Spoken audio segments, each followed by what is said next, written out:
નમસ્તે વિદ્યાર્થી મિત્રો.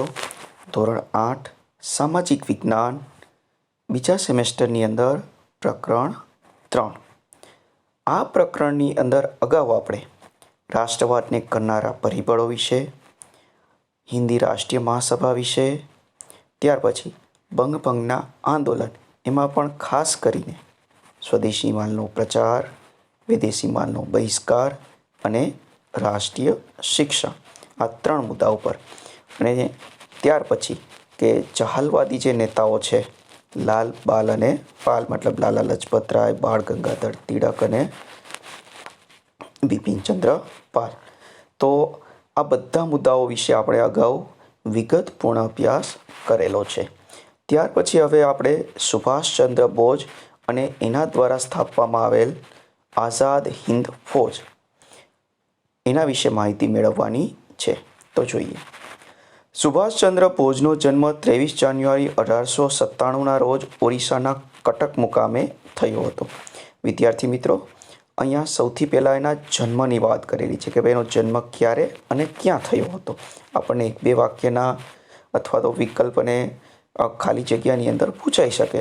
તો કે સુભાષચંદ્ર બોઝનો જન્મ 23મી જાન્યુઆરી 1897ના રોજ. ક્યારે? 23 જાન્યુઆરી 1897ના રોજ ભારતની પૂર્વ દિશાએ આવેલું જે રાજ્ય છે ઓડિશા, એના કટક શહેરની અંદર સુભાષચંદ્ર બોઝનો જન્મ થયેલો. તેમની માતાનું નામ પ્રભાવતી અને પિતાનું નામ જાનકીનાથ બોઝ હતું. ત્યાર પછી તો કે માતા પિતાના નામની ચર્ચા કરવામાં આવેલી છે કે ભાઈ માતાનું નામ તો કે પ્રભાવતી અને પિતાનું નામ તો કે જાનકીનાથ બોઝ. બાળપણથી જ તેઓ તીવ્ર બુદ્ધિ પ્રતિભા ધરાવતા હતા. મતલબ શું કહેવામાં આવ્યું છે કે ભાઈ નાના હતા ત્યારથી જ એકદમ બુદ્ધિશાળી હતા. ઈસવીસન 1920માં લંડનમાં ICSની પરીક્ષામાં 4થા નંબરે પાસ થયા. ICS મતલબ ઇન્ડિયન સિવિલ સર્વિસ, બરાબર, એનું ફૂલ ફોર્મ છે ICS મતલબ ઇન્ડિયન સિવિલ સર્વિસ. તો કે ભાઈ 1920ની વાત કરવામાં આવેલી છે. લંડન, બરાબર, એક મહત્ત્વનું શહેર છે બ્રિટનનું. તો કે આ લંડનની અંદર ઇન્ડિયન સિવિલ સર્વિસની જે પરીક્ષા છે, આ પરીક્ષાની અંદર 4થા નંબરે પાસ થયા હતા. કોણ? સુભાષચંદ્ર બોઝ. ક્યારે? ઈસવીસન 1920માં. ભારતમાં આવ્યા પછી હિન્દી રાષ્ટ્રીય મહાસભા એટલે કે કોંગ્રેસમાં જોડાયા, જેને આપણે ઇન્ડિયન નેશનલ કોંગ્રેસ, બરાબર. અત્યારે જે કોંગ્રેસ એક રાજકીય પક્ષ છે, તો જ્યારે એની સ્થાપના થઈ ત્યારે કયા નામે? તો કે હિન્દી રાષ્ટ્રીય મહાસભા તરીકે પક્ષ ઓળખાય છે. મતલબ કે ભાઈ પોતે ઇંગ્લેન્ડની અંદર ઇન્ડિયન સિવિલ સર્વિસની પરીક્ષામાં 4થા નંબરે પાસ થાય છે, અને જ્યારે ભારત પરત ફરે છે ત્યારે કે ભાઈ આ એક મહત્ત્વનો રાજકીય પક્ષ છે ઇન્ડિયન નેશનલ કોંગ્રેસ. તો આ પક્ષની અંદર સુભાષચંદ્ર બોઝ જોડાય છે. દેશની સ્વાતંત્ર્ય ચળવળોમાં ભાગ લીધો. સ્વાતંત્ર્ય ચળવળ મતલબ આઝાદી માટેની જે લડાઈઓ છે, એ લડાઈઓની અંદર સુભાષચંદ્ર બોઝ ભાગ લે છે. 11 વખત રાજકીય કેદી તરીકે પકડાયા. મતલબ વારંવાર શું કહે છે કે ભાઈ દેશની આઝાદી માટેના જે આંદોલનો છે એની અંદર શું કહે છે, સુભાષચંદ્ર બોઝ જોડાય છે. અને ઘણી વખત અંગ્રેજ સરકાર એમની ધરપકડ કરે છે, પકડી લે છે. ઈસવીસન 1938માં હરિપુરા કોંગ્રેસ અધિવેશનમાં સુભાષચંદ્ર બોઝ કોંગ્રેસના પ્રમુખ બન્યા. બરાબર, કારણ કે દર વખતે, બરાબર, કે ભાઈ એક અધિવેશન અથવા તો બેઠક મળતી હોય છે અને એમાં પ્રમુખ નક્કી કરવામાં આવતા હોય છે. તો એવી જ રીતે 1938ની અંદર જ્યારે હરિપુરાની અંદર કોંગ્રેસની બેઠક મળે છે, એને અધિવેશન મળે છે, તો એમાં પ્રમુખ પદે, મતલબ આ ઇન્ડિયન નેશનલ કોંગ્રેસ અથવા તો હિન્દી રાષ્ટ્રીય મહાસભા તરીકે જેને આપણે ઓળખીએ છીએ, એના પ્રમુખ તરીકે સુભાષચંદ્ર બોઝ 1938માં ચૂંટાઈ આવે છે. ત્યારબાદ ઈસવીસન 1939માં ત્રિપુરામાં મળેલ કોંગ્રેસ અધિવેશનમાં બીજી વાર પ્રમુખ બન્યા. મતલબ ત્યાર પછીના વર્ષે કોંગ્રેસની બેઠક જ્યારે ત્રિપુરાની અંદર મળે છે, ભારત મતલબ અત્યારે તો એ પૂર્વોત્તર ભારતનું એક મહત્ત્વનું રાજ્ય છે, બરાબર, નાનકડું એવું રાજ્ય છે. તો આ ત્રિપુરાની અંદર જ્યારે કોંગ્રેસની બેઠક મળે છે અને એ બેઠકની અંદર પાછા એ આ હિન્દી રાષ્ટ્રીય મહાસભા અથવા તો જેને આપણે ઇન્ડિયન નેશનલ કોંગ્રેસ તરીકે ઓળખીએ છીએ એના બીજી વખત પ્રમુખ તરીકે ચૂંટાઈ આવે છે. કેટલાક મતભેદોના કારણે તેમણે પ્રમુખ પદેથી રાજીનામું આપ્યું. મતલબ કે ભાઈ કોંગ્રેસ સાથે અથવા તો જે આ પક્ષ છે ઇન્ડિયન નેશનલ કોંગ્રેસ અથવા તો હિન્દી રાષ્ટ્રીય મહાસભા એની સાથે અમુક વાદ વિવાદ થાય છે, મતભેદ થાય છે અને એના જ કારણે આ કોંગ્રેસના પ્રમુખ પદેથી સુભાષચંદ્ર બોઝ રાજીનામું આપી દે છે. મતલબ એ પદનો ત્યાગ કરે છે. મે 1939માં સુભાષચંદ્ર બોઝે ફોરવર્ડ બ્લોક નામના નવા રાજકીય પક્ષની સ્થાપના કરી. ક્યારની ઉલ્લેખ કરવામાં આવેલો છે તો કે ભાઈ 1939માં, બરાબર, મે 1939માં કે ભાઈ પોતે કોંગ્રેસમાંથી રાજીનામું આપી દે છે, પ્રમુખ પદેથી રાજીનામું આપી દે છે અને પોતે એક નવા રાજકીય પક્ષની સ્થાપના કરે છે. શું નામ હતું તો કે ફોરવર્ડ બ્લોક. બરાબર. વિદ્યાર્થી મિત્રો, અહીંયા આપણને 1-2 વાક્ય અથવા તો ખાલી જગ્યાની અંદર પ્રશ્ન પૂછાઈ શકે કે ભાઈ સુભાષચંદ્ર બોઝે કયા રાજકીય પક્ષની સ્થાપના કરી હતી. તો જવાબ શું આવશે? Forward block. બરાબર. ક્યારે કરેલી તો કે ભાઈ મે 1939માં. યુરોપમાં દ્વિતીય વિશ્વયુદ્ધ શરૂ થયું. વિદ્યાર્થી મિત્રો, આપણને બધાને ખ્યાલ છે કે ભાઈ બીજું જે વિશ્વયુદ્ધ છે ઈસવીસન 1939થી શરૂ કરી અને 1945 સુધી ચાલેલું. મતલબ કે ભાઈ 1939માં આ જ સમયગાળા દરમિયાન યુરોપની અંદર બીજા વિશ્વયુદ્ધની શરૂઆત થાય છે. ફોરવર્ડ બ્લોકે યુદ્ધ વિરોધી પ્રચાર શરૂ કર્યો. ભાઈ શું કામ તો કે ભાઈ બ્રિટને, બરાબર, અથવા તો જે અંગ્રેજો કે ભાઈ જેનો ભારત ઉપર શાસન હતું તો ભારતને પૂછ્યા વગર શું કહે છે કે ભાઈ આ યુદ્ધની અંદર ભારતને પણ જોડી દે છે અને આ જે રાજકીય પક્ષ છે ફોરવર્ડ બ્લોક એને યુદ્ધના વિરોધમાં પ્રચાર શરૂ કરે છે. સુભાષચંદ્ર અને તેમના સાથીઓને સરકારે જેલમાં પૂર્યા. બરાબર. ભારત ઉપર અંગ્રેજોનું શાસન હતું અને એના જ વિરુદ્ધમાં જો એ પ્રચાર કરે તો સ્વાભાવિક છે કે ભાઈ અંગ્રેજ સરકારે પણ શું કર્યું તો કે ભાઈ સુભાષચંદ્ર બોઝ અને એના જે સાથીઓ હતા એને શું કરી દીધું તો કે ભાઈ જેલમાં પૂરી દીધા. સુભાષચંદ્ર બોઝ ઉપવાસ પર ઉતર્યા. મતલબ જેલની અંદર જ ઉપવાસ ઉપર ઉતરી જાય છે, અન્ન જળનો ત્યાગ કરી દે છે. તેમની તબિયત લથડતા સરકારે જેલમાંથી મુક્ત કર્યા અને તેમના જ મકાનમાં નજરકેદ રાખ્યા. બરાબર કે ભાઈ પોતે ઉપવાસ ઉપર ઉતરી જાય છે, અન્ન જળનો ત્યાગ કરે છે અને એના કારણે એની તબિયત બગડે છે અને તબિયત બગડવાના કારણે અંગ્રેજ સરકારે શું કરે છે તો કે ભાઈ એને જેલમાંથી મુક્ત કરવા પડે છે. ત્યાં પછી આપણે વાત કરી છે કે ભાઈ એમના જ મકાનમાં નજરકેદ રાખ્યા. નજરકેદ મતલબ કે ભાઈ એના મકાનની અંદર એને પૂરી દેવામાં આવે છે અને બહાર નીકળવાની મનાઈ હોય. એને બહાર છે એ પોલીસ પેર હોય જેથી કરી અને એ નીકળી શકે નહીં. 17મી જાન્યુઆરી 1941ના રોજ મધ્યરાત્રિએ સુભાષચંદ્ર બોઝ અંગ્રેજ સરકારની નજરકેદમાંથી છટક્યા. વિદ્યાર્થી મિત્રો કે ભાઈ અંગ્રેજ સરકારે એને શું કર્યું હતું તો કે ભાઈ નજરકેદ કર્યા હતા. બરાબર. છતાં પણ કે ભાઈ સુભાષચંદ્ર બોઝ છે 17 જાન્યુઆરી 1941ની આ વાત છે કે ભાઈ 17 જાન્યુઆરી 1941ને મધ્યરાત્રિએ, બરાબર, રાત્રિનો જે સમયગાળો છે એ સમયગાળા દરમિયાન કે ભાઈ એને નજરકેદની અંદર રાખવામાં આવ્યા છે. બરાબર. તો આ નજરકેદમાંથી એ છટકી જાય છે, ત્યાંથી નીકળી જાય છે. તેઓ વેશ પરિવર્તન કરી પેશાવર, કાબુલ અને મોસ્કો થઈ બર્લિન ગયા. શું વાત કરવામાં આવી છે આપણને અહીંયા કે ભાઈ વેશ પરિવર્તન કરી મતલબ પોતાને કોઈ ઓળખી શકે નહીં એ માટે થઈ અને સૌથી પહેલાં તો પેશાવર એટલે આજના સમયગાળાની આપણે વાત કરીએ તો આ પાકિસ્તાનનું શહેર છે. મતલબ કે ભાઈ પાકિસ્તાન, ત્યાંથી કાબુલ મતલબ ક્યાં આવે? અફઘાનિસ્તાનની અંદર. મતલબ ભારતમાંથી અત્યારે જોઈએ અત્યારની, બરાબર, ત્યારે તો ભાઈ પાકિસ્તાન છે ભારતનો જ હિસ્સો હતું એટલે પેશાવર પણ ભારતમાં જ આવે. પણ અત્યારના સમયગાળાની આપણે વાત કરીએ તો કે ભાઈ પાકિસ્તાન, ત્યાંથી અફઘાનિસ્તાન મતલબ કાબુલ છે ક્યાં આવે? અફઘાનિસ્તાનની અંદર. પછી તો કે ભાઈ મોસ્કો ક્યાં આવે? રશિયા.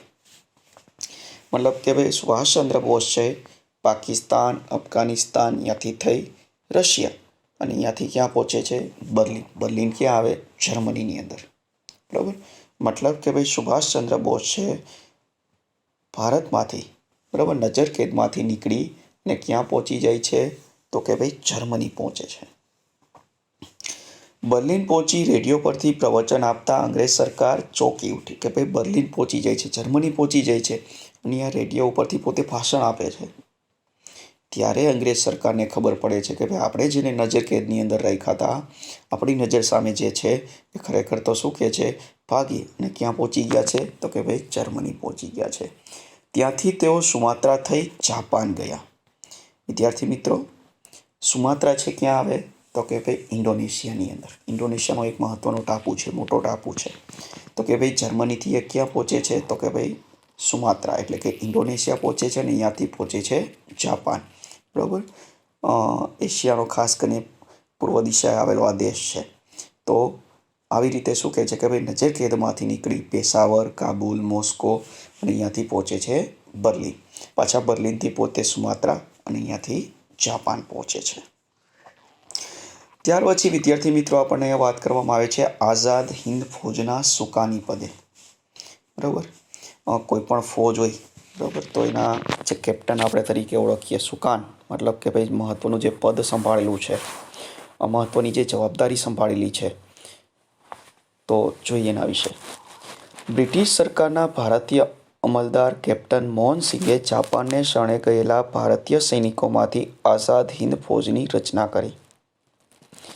બ્રિટિશ લશ્કરના ભારતીય અમલદાર કેપ્ટન મોહનસિંહ, બરાબર, અંગ્રેજોનું જે લશ્કર છે, બ્રિટિશ લશ્કર તરીકે જેને ઓળખીએ, તો એના ભારતીય અમલદાર છે, બરાબર, કેપ્ટન મોહનસિંહ.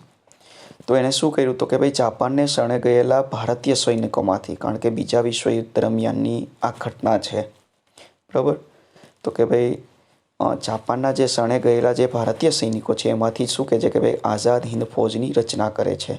મતલબ એક સૈનિકોની ટુકડી અથવા તો જેને કહીએ કે ભાઈ એક સૈન્યની રચના કરે છે, ફૌજની રચના કરે છે, ફૌજ સ્થાપે છે. જાપાન સરકાર તથા રાસબિહારી ભોજ વચ્ચે મતભેદ થતાં મોહનસિંહને રાજીનામું આપવાની ફરજ પડી. બરાબર. કોની વચ્ચે ભાઈ વિવાદ થાય છે, મતભેદ થાય છે, તો કે ભાઈ જાપાનની સરકાર અને રાસબિહારી ભોજ, આ બંને વચ્ચે વાદ વિવાદ થાય છે અને એના જ કારણે કે ભાઈ આ જે મોહનસિંહ છે ને શું કરવું પડે છે, તો કે ભાઈ રાજીનામું આપી દેવું પડે છે. આઝાદ હિન્દ ફૌજનું ભાવિ થોડા સમય માટે અનિશ્ચિત બની ગયું. મતલબ કે ભાઈ આ જેણે ફૌજ સ્થાપી, સૈન્ય બનાવ્યું છે, એનું ભવિષ્ય થોડા સમય માટે રહેતું નથી, કારણ કે પોતે રાજીનામું આપી દે છે. રાસબિહારી ભોજે સર્વસંમતિથી 4 જુલાઈ 1943ના રોજ આઝાદ હિન્દ ફૌજના સર્વોચ્ચ નેતા તરીકે સુભાષચંદ્ર બોઝની વરણી કરી. જો વિદ્યાર્થી મિત્રો અહીંયા કે ભાઈ અમુક સમય માટે કે ભાઈ જે સૈન્યની રચના કરવામાં આવેલી છે, ફૌજની સ્થાપના કરવામાં આવી છે, એનું કોઈ ભવિષ્ય હોતું નથી. પણ આ રાસબિહારી ભોજે સર્વસંમતિ મતલબ બધાની મંજૂરીથી, ક્યારે, તો કે ભાઈ 4 જુલાઈ 1943ના રોજ બધાની મંજૂરીથી શું કહે છે કે ભાઈ સુભાષચંદ્ર બોઝને કેના, તો કે ભાઈ આઝાદ હિન્દ ફૌજના મતલબ આ સૈન્યના નેતા તરીકે ચૂંટવામાં આવે છે અથવા તો એમને એ સત્તા આપવામાં આવે છે. સર્વ સત્તા તેમને સુપરત મતલબ બધી સત્તા મતલબ આ સૈન્યની બધી જવાબદારી કોને, તો કે ભાઈ સુભાષચંદ્ર બોઝને આપવામાં આવે છે. જુલાઈ 1943માં સુભાષચંદ્ર બોઝે આઝાદ હિન્દ ફૌજનું સુકાની પદ સંભાળ્યું. જો વિદ્યાર્થી મિત્રો ક્યારે, તો કે ભાઈ જુલાઈ 1943ની આ વાત કરવામાં આવી છે કે જ્યારે સુભાષચંદ્ર બોઝ છે કે ભાઈ આ જે સૈન્ય છે આઝાદ હિન્દ ફૌજ, બરાબર, આજે એનું સુકાની પદ મતલબ મહત્ત્વની આખા સૈન્યની મહત્ત્વની જવાબદારી કોના સિરે આવી પડે છે, તો કે ભાઈ સુભાષચંદ્ર બોઝના સિરે આવી પડે છે. તેમને નેતાજીનું હુલામણું નામ આપવામાં આવ્યું. બરાબર. સુભાષચંદ્ર બોઝને ક્યાં નામે, તો કે ભાઈ નેતાજીના હુલામણા નામે ઓળખવામાં આવતા. વિદ્યાર્થી મિત્રો આપણને ખાલી જગ્યાની અંદર આ પૂછાઈ શકે કે ભાઈ સુભાષચંદ્ર બોઝને ક્યાં હુલામણા નામે ઓળખવામાં આવતા, તો કે નેતાજીના હુલામણા નામે ઓળખવામાં આવતા. નેતાજીએ ફૌજને ચલ્લો દિલ્હીનું સૂત્ર આપ્યું. તેમણે ભારતને જય હિન્દનો મંત્ર આપ્યો. બરાબર. ફૌજ મતલબ સૈન્યને કઈ તરફ આગળ વધો, તો કે ભાઈ દિલ્હી તરફ આગળ વધો, કારણ કે દિલ્હી છે એ રાજધાની હતી. અંગ્રેજો છે અહીંથી શું કહે છે કે ભાઈ આખા દેશનો વહીવટ સંભાળતા, એટલે ચલો દિલ્હી અને ભારતને જય હિન્દ. બરાબર, આવા સૂત્ર છે સુભાષચંદ્ર બોઝ દ્વારા આપવામાં આવે છે. બરાબર, બાજુમાં જે તમને ચિત્ર આપેલું છે કે ભાઈ સુભાષચંદ્ર બોઝ અને એના દ્વારા સ્થાપવામાં આવેલું જે સૈન્ય છે એના જે સાથીદારો છે એનું ચિત્ર તમને અહીંયા આપવામાં આવેલું છે. તેમણે દક્ષિણ પૂર્વ એશિયાના દેશોનો પ્રવાસ કરીને ત્યાંના ભારતીયો પાસે માતૃભૂમિની સ્વતંત્રતા માટે તેમના સર્વસ્વનું બલિદાન આપવાની માગણી કરી. વિદ્યાર્થી મિત્રો, ખાસ સમજવા જેવું છે કે ભાઈ ભારતથી દક્ષિણ પૂર્વ એટલે તો કે ભાઈ સિંગાપુર છે, મલેશિયા છે, થાઈલેન્ડ છે, કંબોડિયા છે, ઇન્ડોનેશિયા છે, આ બધા દેશો ભારતની દક્ષિણ પૂર્વ દિશાએ આવે. તો કે ભાઈ આ દેશોનો પ્રવાસ કરે છે. કોણ કરે છે? સુભાષચંદ્ર બોઝ. અને આ દેશોનો પ્રવાસ કરી અને ભારતની આઝાદી માટે, બરાબર, પોતાની જે માતૃભૂમિ છે એની સ્વતંત્રતા માટે શું કરે છે? તો કે ભાઈ સર્વસ્વ મતલબ બધી વસ્તુઓનો ત્યાગ કરી દેવાની વાત કરવામાં આવેલી છે. એટલે કે દક્ષિણ પૂર્વ જે એશિયાના જે દેશો છે એનો પ્રવાસ કરે છે સુભાષચંદ્ર બોઝ. અને એમની પાસે ત્યાંના જે લોકો છે, મતલબ ભારતમાંથી જે વસેલા જે લોકો છે, તો એમની પાસે શું કહે છે કે ભાઈ દેશની આઝાદી માટે, બરાબર, સર્વસ્વ મતલબ બધો ત્યાગ કરવાની વાત શું કહે છે કે ભાઈ સુભાષચંદ્ર બોઝ કરે છે. તુમ મુझे ખૂન દો મેં તુમ્हें આઝાદી દૂંગા સૂત્ર દ્વારા આઝાદી માટે આહવાન કર્યું. બરાબર, પોતે એક સૂત્ર આપે છે એના લોકોને કે ભાઈ તુમ મુझे ખૂન દો મેં તુમ્हें આઝાદી દૂંગા. અને આના દ્વારા શું કહે છે કે ભાઈ આઝાદી માટેનું આહવાન મતલબ તૈયારી કરે છે જેને કહીએ. ત્યાર પછી વિદ્યાર્થી મિત્રો, કામ ચલાઉ સરકાર. જો કામ ચલાઉ સરકાર મતલબ કે ભાઈ હજી દેશ ગુલામ છે, બરાબર, પણ આ ગુલામ દેશની અંદર પણ શું કહે છે કે ભાઈ પોતે, બરાબર, વિદેશમાં રહી અને દેશની સત્તા જે સંભાળે છે. મતલબ દેશ ઉપર તો કોનું શાસન છે? તો કે ભાઈ અંગ્રેજોનું શાસન છે. છતાં પણ સુભાષચંદ્ર બોઝ છે વિદેશમાં રહી અને એક આઝાદ ભારત માટેની શું કહે છે કે ભાઈ સત્તા છે એ સ્થાપે છે. ઓક્ટોબર 1943માં સુભાષચંદ્ર બોઝે સિંગાપુરમાં કામ ચલાઉ સરકારની સ્થાપના કરી. જો વિદ્યાર્થી મિત્રો, કામ ચલાઉ સરકારની સ્થાપના ક્યાં કરે છે? તો કે ભાઈ સિંગાપુરની અંદર. બરાબર, સિંગાપુર આપણને ખબર છે અત્યારે એક સ્વતંત્ર દેશ છે. તો ઓક્ટોબર 1943માં સુભાષચંદ્ર બોઝ છે સિંગાપુરની અંદર આ કામ ચલાઉ સરકારની સ્થાપના કરે છે. મતલબ દેશ તો ગુલામ જ છે, છતાં પણ, બરાબર, પોતે શું કહે છે કે ભાઈ એને દેશની સામે યુદ્ધો લડવાના છે. એટલે ખાસ કરી અને સુભાષચંદ્ર બોઝ દ્વારા જે કામ ચલાઉ સરકારની સ્થાપના કરવામાં આવી, કારણ કે એને તો હજી દેશને આઝાદ કરાવવાનો છે. એટલે એમાં નેતાઓ કરતાં પણ શું કહે છે કે ભાઈ લશ્કરના જે જવાનો છે એને વધુ સ્થાન આપવામાં આવ્યું હતું. સુભાષચંદ્ર બોઝે લશ્કરના સર્વોચ્ચ વડા તરીકેનો હોદ્દો સંભાળ્યો. કારણ કે લશ્કરનો મેઇન હોદ્દો સર્વોચ્ચ વડા તરીકે, મતલબ સર્વોચ્ચ એટલે સૌથી ઉપર જેને કહીએ આપણે, બરાબર, તો એ પદ શું કામ સંભાળે છે? કારણ કે એને દેશને ગુલામીમાંથી મુક્ત કરાવવાનો છે. અને એટલા માટે જ આ સરકારની જે સ્થાપના કરવામાં આવે છે, કામ ચલાઉ સરકારની જે સ્થાપના કરવામાં આવે છે, તો એમાં લશ્કરનો આ સર્વોચ્ચ નેતા તરીકે પોતે શું કહે છે કે ભાઈ એ પદ સંભાળે છે. કામ ચલાઉ સરકારે ઇંગ્લેન્ડ અને અમેરિકા સામે યુદ્ધ જાહેર કર્યું. બરાબર, આ જે સરકારની સ્થાપના કરવામાં આવી, ક્યાં કરવામાં આવી હતી? તો કે ભાઈ સિંગાપુરની અંદર.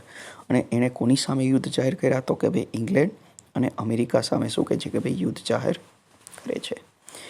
આઝાદ હિન્દ ફૌજની કામગીરી. બરાબર, આપણને ખબર છે કે ભાઈ એના સર્વોચ્ચ નેતા તરીકે શું કહે છે કે ભાઈ સુભાષચંદ્ર બોઝ આઝાદ હિન્દની કામ ચલાઉ સરકારના વડા બન્યા પછી આઝાદ હિન્દ ફૌજનું પુનઃ આયોજન કર્યું. કે ભાઈ આપણને ખબર છે કે ભાઈ આઝાદ હિન્દ ફૌજના નેતા તરીકે સુભાષચંદ્ર બોઝને ચૂંટવામાં આવે છે. ત્યાર પછી તો કે ભાઈ કામ ચલાઉ સરકારના પણ પોતે વડા બને છે. અને ત્યાર પછી સુભાષચંદ્ર બોઝ છે કે ભાઈ આઝાદ હિન્દ ફૌજ છે, મતલબ જે સૈન્ય છે એનું નવેસરથી આખું આયોજન કરે છે. તેમણે સૈનિકોને સઘન તાલીમ આપી. સઘન મતલબ વ્યવસ્થિત જેને કહીએ, આકરી તાલીમ જેને કહીએ આપણે, તો કે ભાઈ સૈનિકોને આકરી તાલીમ આપવામાં આવે છે.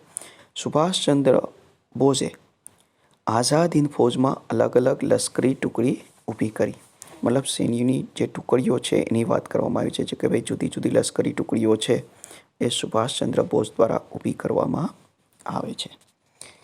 આઝાદ હિંદ ફૌજે ભારતની પૂર્વ સરહદે આરાકાન અને ઇમ્ફાલ વિભાગમાં કેટલાક વિજયો મેળવ્યા. બરાબર, કે ભાઈ આ સૈન્યએ ભારતના કયા ભાગોની અંદર શરૂઆતમાં વિજય મેળવે છે? તો કે ભાઈ પૂર્વ સરહદ, મતલબ ભારતની પૂર્વ બાજુની વાત કરવામાં આવી છે. આરાકાન અને ઇમ્ફાલ વિભાગ, મતલબ આ ભારતના પૂર્વોત્તરની વાત કરવામાં આવી છે. તો કે ભાઈ પૂર્વ બાજુ આવેલો જે આ વિસ્તાર છે એ વિસ્તારના અમુક ભાગો ઉપર શું કહે છે કે ભાઈ શરૂઆતમાં તો આઝાદ હિંદ ફૌજ વિજય મેળવે છે. ત્યારબાદ પુરવઠાની ભયંકર તંગી અને ભારે વરસાદના કારણે ફૌજને પીછેહટ કરવી પડી. જો વિદ્યાર્થી મિત્રો, પુરવઠાની ભયંકર તંગી, પુરવઠો મતલબ ખાસ કરીને અનાજ પાણીની જે જરૂરિયાત હોય, શસ્ત્રોની જે જરૂરિયાત હોય છે એની તંગી ઉત્પન્ન થાય છે. મતલબ એની પાસે પૂરતા પ્રમાણમાં હોતા નથી. અને બીજી બાજુ આ વિસ્તાર એવો છે કે ભાઈ જ્યાં ખૂબ વધારે પ્રમાણમાં વરસાદ પડે છે.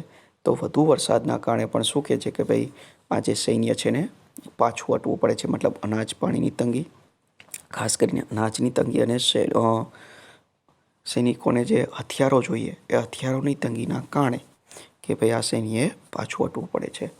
જાપાન ઉપર અમેરિકા દ્વારા અણુબોમ્બ ફેંકવામાં આવ્યા. વિદ્યાર્થી મિત્રો, આપણને બધાને ખ્યાલ છે કે ભાઈ બીજા વિશ્વયુદ્ધ દરમિયાન 1945માં, બરાબર, બીજા વિશ્વયુદ્ધ દરમિયાન 1945માં અમેરિકાએ જાપાનના 2 શહેરો, કયા 2 શહેરો? હિરોશીમા અને નાગાસાકી, મતલબ 6 ઓગસ્ટ 1945ના રોજ હિરોશીમા અને 9 ઓગસ્ટ 1945ના રોજ નાગાસાકી, આ 2 શહેરો પર અમેરિકા દ્વારા અણુબોમ્બ ફેંકવામાં આવે છે. જાપાન હાર્યું, મતલબ બીજા વિશ્વયુદ્ધની અંદર જાપાનની હાર થાય છે. બરાબર, એના 2 શહેરો છે એ અમેરિકા નષ્ટ કરી નાખે છે, તબાહ કરી નાખે છે. યુદ્ધની પરિસ્થિતિ બદલાય અને આઝાદ હિંદ ફૌજનું ભવિષ્ય રહ્યું નહીં, કારણ કે હવે પરિસ્થિતિ સાવ બદલાઈ જાય છે. શું કામ? તો કે ભાઈ જાપાન દ્વારા આ આઝાદ હિંદ ફૌજને મદદ મળતી હતી અને બીજા વિશ્વયુદ્ધની અંદર જાપાનની હાર થાય છે અને એના કારણે હવે આઝાદ હિંદ ફૌજ છે, જે સૈન્ય છે, હવે એનું કોઈ ભવિષ્ય રહેતું નથી. 4,000 સૈનિકોની ખુવારી થઈ અને 25,000 સૈનિકો કેદ પકડાયા. બરાબર, 4,000 જેટલા સૈનિકો છે આની અંદર મૃત્યુ પામે છે અને 25,000 જેટલા સૈનિકો છે એને પકડી લેવામાં આવે છે. નેતાજીની પ્રતિજ્ઞા હતી કે હું ગુલામ હિન્દુસ્તાનમાં પગ મૂકીશ નહીં, મતલબ જ્યાં સુધી દેશ આઝાદ થાય નહીં ત્યાં સુધી હું ભારતની અંદર પગ મૂકીશ નહીં, એવી એને પ્રતિજ્ઞા લીધી હતી. નેતાજી રંગૂન અને બેંગકોક છોડીને વિમાન માર્ગે આગળ વધ્યા. બરાબર, બંને એશિયાના મહત્ત્વના શહેરો છે. રંગૂન તો આપણો પડોશી દેશ છે, મ્યાનમાર છે પૂર્વ દિશાએ, ભારતની પૂર્વ દિશાએ જે મ્યાનમાર છે એનું પાટનગર છે રંગૂન. બરાબર, તો આ બંને છે એશિયાના મહત્ત્વના શહેરો છે. તો સૌથી પહેલાં રંગૂન અને ત્યાર પછી બેંગકોક છોડી અને વિમાન માર્ગે આગળ વધે છે. જાપાને કરેલી જાહેરાત મુજબ 18 ઓગસ્ટ 1945ના રોજ ફોર્માસાના તાઇપે વિમાની મથકથી વિમાન ઉપડ્યું. બરાબર, કે ભાઈ ખાસ કરીને સુભાષચંદ્ર બોઝ છે મૃત્યુ પામ્યા. તો કઈ રીતે મૃત્યુ પામ્યા?